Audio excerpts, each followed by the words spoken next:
নমস্কাৰ প্ৰথম খবৰৰ বিশেষ অনুষ্ঠানলৈ মই প্ৰবীণ ঠাকুৰাই স্বাগতম জনাইছোঁ। আজি আমাৰ মাজত আছে এনেকুৱা এগৰাকী ব্যক্তি যিগৰাকী ব্যক্তিক হয়তো পৰিচয় দিয়াৰ কাৰণে সমগ্ৰ ভাৰতবাসীৰ কাৰণে হয়তো প্ৰয়োজন নহ'ব। তেওঁ হৈছে प्रवीण हिंदुत्ववादी नेता प्रवीण भाई टोगरिया। टोगरिया जी, आपको हमारा ये অনুষ্ঠাन में स्वागत। नमस्कार। नमस्कार। अच्छा दादा, मेरा तो हिंदी इतना अच्छा नहीं है, फिर भी आपके साथ बोल लेता। हाँ जी, आप बोलिए प्लीज। पहले आपसे मैं जानना चाहूँगा, जब तो आप विश्व हिंदू परिषद का आप नज़दीक आपका रिश्ता है, आप फाउंडर है, बहुत साल से आप काम किया था, लेकिन अभी जो आपका हिंदू परिषद और राष्ट्रीय बजरंग दल में आपका अंतर्राष्ट्रीय जो हिंदू परिषद जी और राष्ट्रीय बजरंग दल, तो यहाँ का जो ये जो जर्नी है, ये जर्नी के बारे में विश्व हिंदू परिषद से राष्ट्रीय बजरंग दल तक जो जर्नी है आपका थोड़ा जानना चाहूँगा। मैं 10 वर्ष की उम्र में गुजरात के 1000 की आबादी के गांव से 10 वर्ष की उम्र में डॉक्टर बनने के लिए अहमदाबाद आया। तब मेरी उम्र 10 साल थी। 10 साल की उम्र से मानी 55 वर्ष पहले मैं आरएसएस राष्ट्रीय स्वयंसेवक संघ के साथ जुड़ा और 55 वर्ष मैंने राष्ट्रीय स्वयंसेवक संघ के साथ जोड़कर देश धर्म की सेवा का काम किया। बाद में मैं डॉक्टर बना, कैंसर सर्जन बना, मेरी स्वयं की खुद की हॉस्पिटल बनाई, 10,000 से ज़्यादा मैंने ऑपरेशन किए। और जब मेरी उम्र 40 साल की थी तब अशोक जी सिंगल जो विश्व हिंदू परिषद के उनकी उम्र 75 साल हो गई थी, तब मैं 40 साल का था, उनसे आधी उम्र का था। तो उन्होंने बुलाकर कहा कि हम सब 75 से बड़े हो गए हैं, हिंदुओं की सेवा करने का काम कौन करेगा, हम चाहते हैं कि आप स्वीकार करो। आरएसएस के लोगों ने भी आकर कहा, तो मैंने मेरी हॉस्पिटल छोड़ दी, उनकी जगह चैरिटेबल हॉस्पिटल बनाई जो गरीबों के लिए आज चल रही है। वहाँ आईसीयू, वेंटिलेटर, 25 बड़े बड़े स्पेशलिस्ट डॉक्टर आते हैं। और उसी समय मैंने घर बार छोड़कर मैं हिंदू समाज की सेवा के लिए 40 साल की उम्र में आज से 25 वर्ष पहले निकल गया और विश्व हिंदू परिषद के लीडर के नाते समाज की सेवा करता रहा। एक शहर में 2 रात नहीं सोया। इस दौरान मैंने देश में हजारों शिक्षा, आरोग्य के सेवा काम खड़े किए। कोई गरीब बिना डॉक्टर न रहे, इसके लिए मैंने 10,000 स्पेशलिस्ट डॉक्टरों को गरीबों के लिए मेरे साथ जोड़ा। भारत में कोई भी हिंदू कहाँ पर जाएगा तो उसको मदद मिलेगी और एक फोन पर मदद मिलेगी, ऐसी व्यवस्था की। कोई गरीब भूखा न रहे, व्यवस्था करी। और साथ में अमरनाथ आंदोलन से लेकर राम मंदिर आंदोलन में आंदोलन शुरू हुआ, तब से लेकर राम मंदिर बनने तक मैं ही नेतृत्व करने वाला, उसमें भगवान की कृपा से आज जिंदा हूं। और जब तक मंदिर नहीं बना तब तक उनके साथ जुड़ा रहा। मैं बताना नहीं चाहता था, पर आपको पूछा इसलिए बता रहा हूं। जब 2014 में भाजपा की सरकार आई तब वादा किया था कि हमारी पूर्ण बहुमत की सरकार आई तो संसद में कानून बनाकर राम मंदिर बनाएंगे। हमने कहा कि लोगों के बेटों को राम मंदिर के लिए मनवाया, कानून बनाओ। कानून तो नहीं बना। आरएसएस ने 2017 में हमको बुलाकर कहा कि संसद में कानून की राम मंदिर की बात छोड़ दो। मानी हिंदुओं पर गद्दारी करने का उन्होंने दबाव बनाया। मैंने कहा, प्रवीण तोगड़िया, राम को हिंदुओं को नहीं छोड़ सकता, आपको छोड़ सकता है। बस यही छूटने की घटना थी। 10-15 वर्ष एक घर में रहते तो घर की दीवारों से प्यार हो जाता है। घर में कोई कुत्ता होता तो कुत्तों से प्यार हो जाता है। मैंने तो जिंदगी के 55 वर्ष और विश्व हिंदू परिषद की जिंदगी के 35 वर्ष सिर्फ लगाया नहीं, अपने खून पसीने से हिंदुओं की सेवा करने वाला एक समर्थ संगठन खड़ा किया था। तो प्रत्येक व्यक्ति से स्नेह होना स्वाभाविक है। जिंदगी में संगठन चला गया, उनके दुख से ज्यादा ये जो 1 करोड़ लोग हमने खून पसीना से अशोक सिंगल और मैंने खड़े किए थे, वह छूट गए।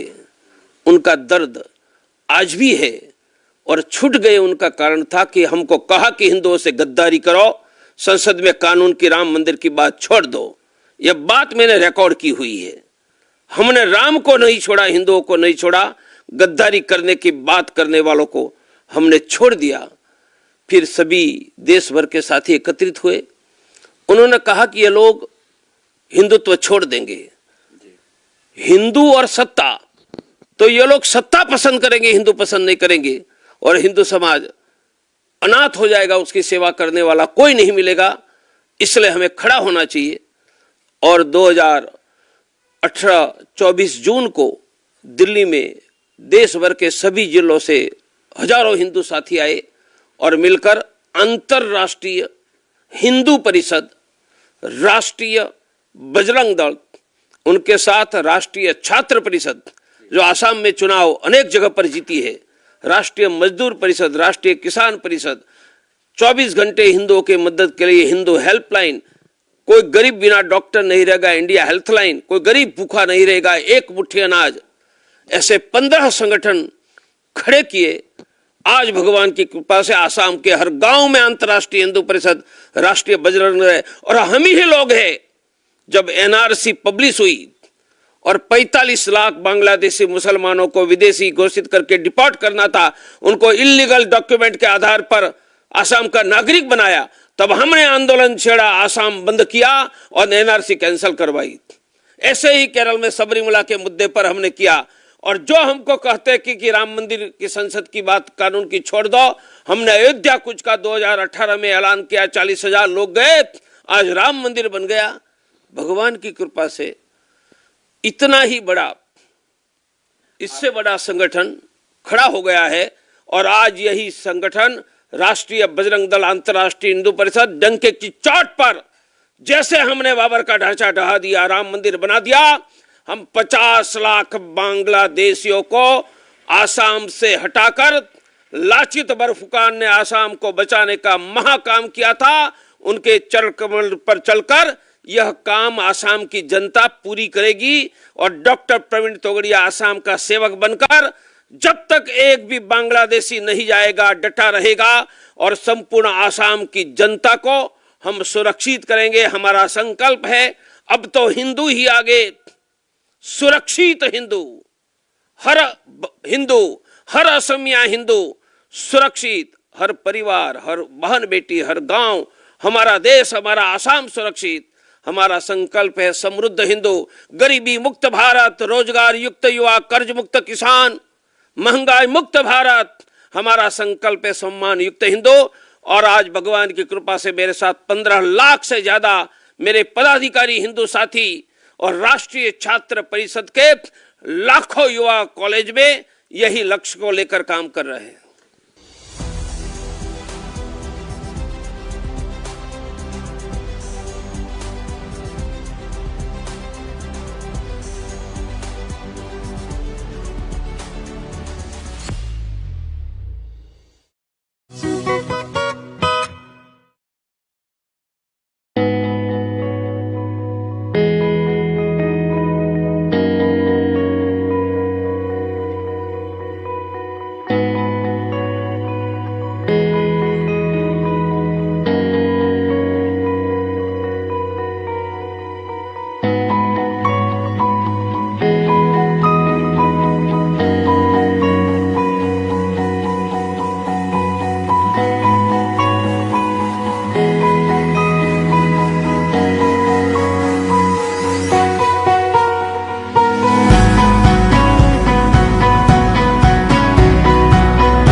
वैल्यू यानी कंप्लीट ट्रस्ट।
आरएसएस में आप बहुत साल से काम किया था, आप वर्किंग प्रेसिडेंट थे। मैं आरएसएस तो के एक मिनट सबसे बड़ी ट्रेनिंग है तृतीय वर्ष। हाँ, आप उनमें इतना भाषण देकर आपका सिखाने जाता था। आपका इतना नजदीक संपर्क था, तो ऐसा क्या मुद्दा था जिसके लिए आप आरएसएस छोड़ना पड़ा?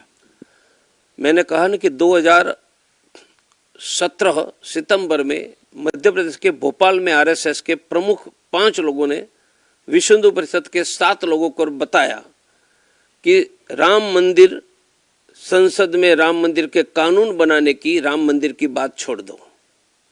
हमने कहा, आप कहा, और ये मैंने मीटिंग रिकॉर्ड की है, मेरे पास रिकॉर्ड है।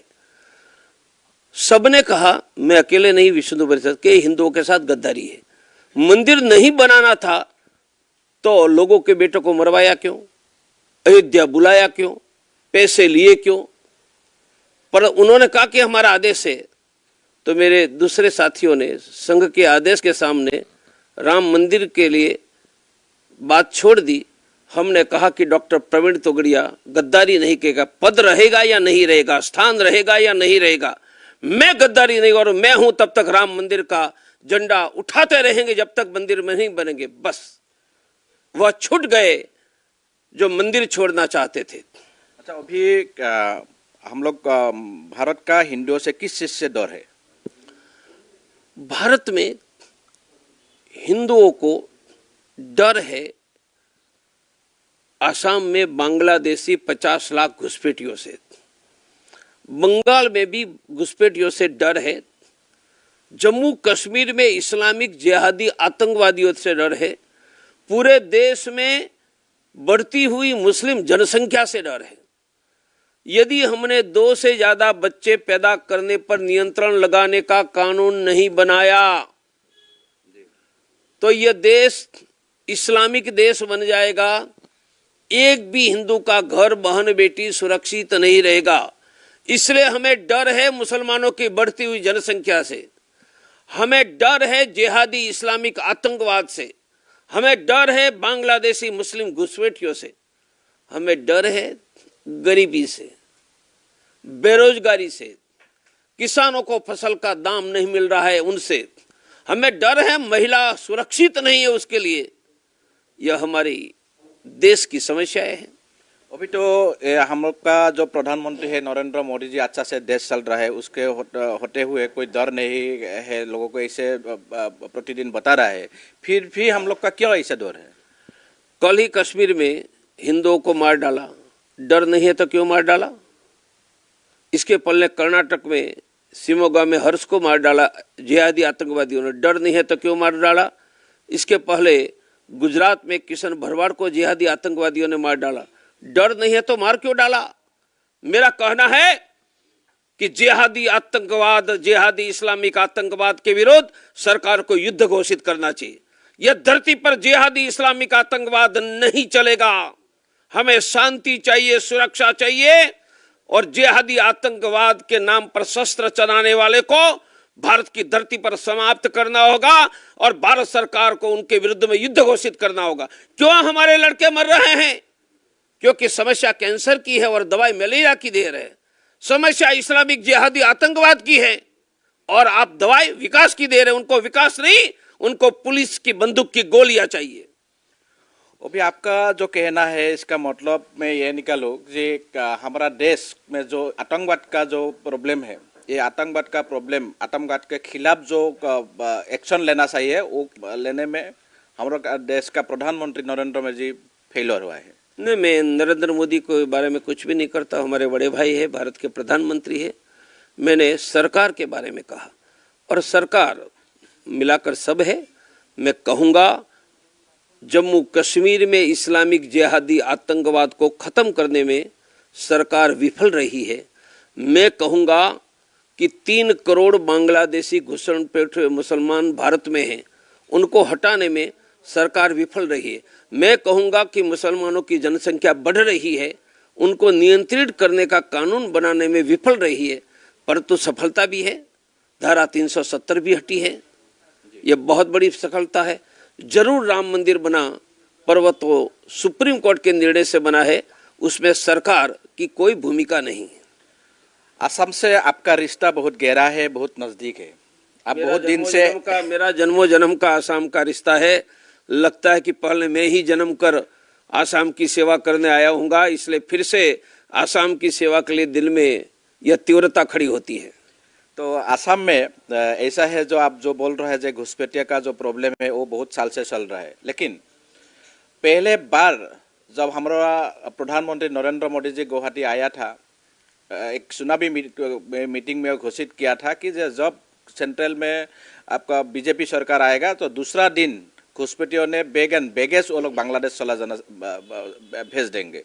तो इसके बारे में आपको क्या कहना है? अभी तो नहीं क्या कोई एक भी बांग्लादेशी हटने का कोई एग्जाम्पल नहीं है।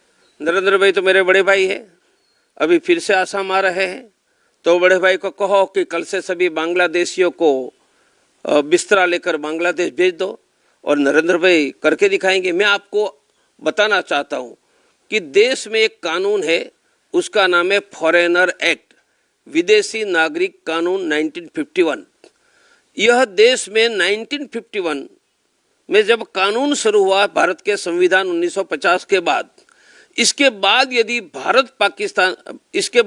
भारत में कोई पाकिस्तान से आया, तब का पूर्व पाकिस्तान बांग्लादेश, तो वह भारत का नागरिक नहीं है, विदेशी है, और विदेशी को पकड़कर बांग्लादेश भेजने की जिम्मेदारी केंद्र सरकार और सहयोग में राज्य सरकार की है। तो मेरा कहना है कि यहाँ आसाम में 50 लाख बांग्लादेशी घुसपैठिए हैं, देश में 3 करोड़ है, तो अंडर फॉरेनर एक्ट उनको डिटेक्ट करके डिपोर्ट बांग्लादेश भेजने की जिम्मेदारी केंद्र सरकार और साथ में राज्य सरकार की है। और आसाम के बारे में कहता हूँ कि मैंने फ्रेश एनआरसी की बात की है। एनआरसी में 1951 कट ऑफ लाइन इसलिए की है कि 1971 कट ऑफ लाइन हो ही नहीं सकती। आप पूछेंगे कैसे? तो देश का फॉरेनर एक्ट कहता कि 51 के बाद वहां से पाकिस्तान से आया ये विदेशी है, तो क्या 51 से 71 के बीच कैसे भारत का नागरिक बनेगा? बन ही नहीं सकता है। मैं कहता हूं कि आसाम एकॉर्ड में केंद्र सरकार ने भारत के संविधान कानून के विरुद्ध ये बात कही है, ये लीगली टिक नहीं सकती है। और दूसरा, आसाम में कोई 51 के बाद आया है तो 71 तक आया है, उनको नागरिक कैसे बनाएंगे? मुसलमान को बना ही नहीं सकते हैं। इसलिए मेरा कहना है कि 1951 की मतदाता सूची में जिन मुसलमानों के नाम थे, उनके पोते इस समय होंगे या पोते के बेटा होगा, उनके डीएनए टेस्ट किया जाए, और उनके डीएनए से जिस मुसलमान का डीएनए मिलता है वह उनका भाई, एक भी बांग्लादेशी मुसलमान का नहीं मिलेगा। और सभी 50 लाख बांग्लादेशी मुसलमान 6 महीने में डिटेक्ट हो जाएंगे। हर एक डिस्ट्रिक्ट में डीएनए लैब बनाओ। नरेंद्र भाई यहाँ आ रहे हैं, मैं विनती करूंगा कि डीएनए लैब के पैसे दो। हम अफगानिस्तान को 22,000 करोड़ देते हैं, तो आसाम को, बांग्लादेश को मुक्त करने के लिए डीएनए लैब के पैसे के नहीं देंगे? पैसे दो और सभी मुसलमानों का डीएनए टेस्ट किया जाए। 51 में मतदार सूची में यादी थी उनके पोते और बेटे का, और उनके साथ मैच होगा, वही भारतीय 50 लाख तुरंत डिटेक्ट हो जाएंगे। जैसे डिटेक्ट हो जाए उसको अलग कैंप में रखा जाए, आसाम की धरती पर न रहने दिया जाए और उसको बांग्लादेश भेजा जाए। और बांग्लादेश न स्वीकारे तो 1/3 बांग्लादेश की जमीन का कब्जा करके उनको भेजा जाए। मेरा आसाम, हमारा आसाम, यह औरंगजेब की औलाद बांग्लादेशी मुसलमानों से मुक्त होनी ही चाहिए। यह लाचित बर्फुकान की धरती है, जिन्होंने मुगलों को यह धरती पर पांव रखने नहीं दिया था। हम लाचित के अनुयायी हैं, उनके पद चिन्हों पर चलने वाले हैं। हम संपूर्ण आसाम को बांग्लादेशी मुसलमानों से मुक्त करेंगे। सिटीजनशिप अमेंडमेंट एक्ट यानी कहा के बारे में आपको क्या कहना है? Citizen amendment act Bangladesh, Pakistan, Afghanistan में वहां के हिंदुओं पर जो अत्याचार हुआ और अत्याचार के पीड़ा से भारत में आए, उनको भारत में नागरिकता देने का एक्ट है। यह एक्ट में एक भी पाकिस्तान, बांग्लादेश के मुसलमानों को नागरिकता देने की अनुमति नहीं है। मेरा स्पष्ट मानना है ये एक्ट जरूरी था, पर एक्ट के अनुसार नागरिकता किसकी मिलेगी? भारत की। वह मानी बांग्लादेश से आए हिंदू गुजरात में आकर भी बसेगा, महाराष्ट्र में भी बसेगा। और मैं केंद्र सरकार को सुझाव देता हूं, यह सिटीजन अमेंडमेंट एक्ट के अंतर्गत जितने बांग्लादेश के हिंदुओं को नागरिकता देते हैं उनको देश के औद्योगिक नगर जहाँ इंडस्ट्रीज है, जहाँ रोजगार है, उदाहरण के गुजरात में सूरत है, बड़ौदा है, अहमदाबाद है, पंजाब में लुधियाना है, जुलंधर है, रोहतक है, ऐसे शहरों में उनको बसाया जाए, उनको रहने के मुफ्त आवास दिया जाए, उनके बच्चों की शिक्षा की व्यवस्था की जाए। भारत विभाजन के बाद सिंधी हिंदुओं के लिए किया था, ऐसा बांग्लादेश से आए हुए हिंदुओं से करेंगे।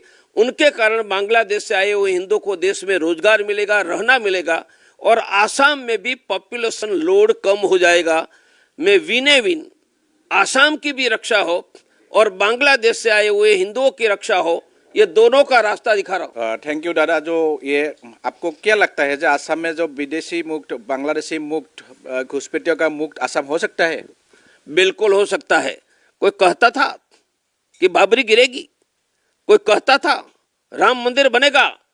यदि बाबर का ढांचा हम गिरा सकते हैं, राम मंदिर यह देश का हिंदू समाज बना सकता है, तो लाचित बरफुकान के संकल्प पर चलकर हम संपूर्ण आसाम को बांग्लादेशी मुसलमानों से मुक्त करवाएंगे।